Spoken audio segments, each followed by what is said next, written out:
UKLO 1 year masters. No IELTS required up to 5 years visa. High visa success rate. Heroine Rashmika Mandanna ప్రమాదానికి గురైంది. ఈ విషయాన్ని ఆమె స్వయంగా అభిమానులతో పంచుకుంది. తాను ఒక చిన్న ప్రమాదానికి గురయ్యానని, ప్రస్తుతం తన ఆరోగ్యం బాగానే ఉన్నట్లు తెలుపుతూ ట్వీట్ చేసింది. గత కొన్ని రోజులుగా నేను సోషల్ మీడియాలో యాక్టివ్ గా లేను, పబ్లిక్ లో కనిపించలేదు. గత నెలలో నేను పెద్దగా యాక్టివ్ గా ఉండకపోవడానికి కారణం నాకు చిన్న ప్రమాదం జరిగింది. ప్రస్తుతం నేను కోలుకుంటున్నాను. నేను డాక్టర్లు చెప్పినట్లుగా ఇంట్లోనే ఉన్నాను.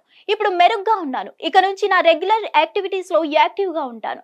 మీరు కూడా మీ ఆరోగ్యం పట్ల జాగ్రత్తగా ఉండండి. ఈ జీవితం చాలా చిన్నది. రేపు ఉంటుందో లేదో చెప్పలేం. ప్రతి రోజును సంతోషంగా గడపండి.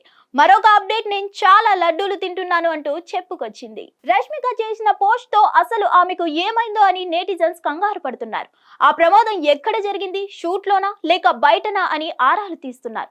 ఇక రష్మిక బాగుంది అని తెలియడంతో ఆమె ఫ్యాన్స్ ఊపిరి పీల్చుకున్నారు. జాగ్రత్తగా ఉండమని, త్వరగా కోలుకోవాలని కోరుతూ కామెంట్స్ పెడుతున్నారు. మరిన్ని అప్డేట్స్ కోసం stay tune to hit TV. Hit TV app ని డౌన్లోడ్ చేసుకోండి. ఇందులో short news, live news, entertainment movies అన్ని అవైలబుల్ గా ఉన్నాయి. Please download Hit TV app. Hit TV app. Hit TV యాప్ని ఫ్రీగా డౌన్లోడ్ చేసుకోండి.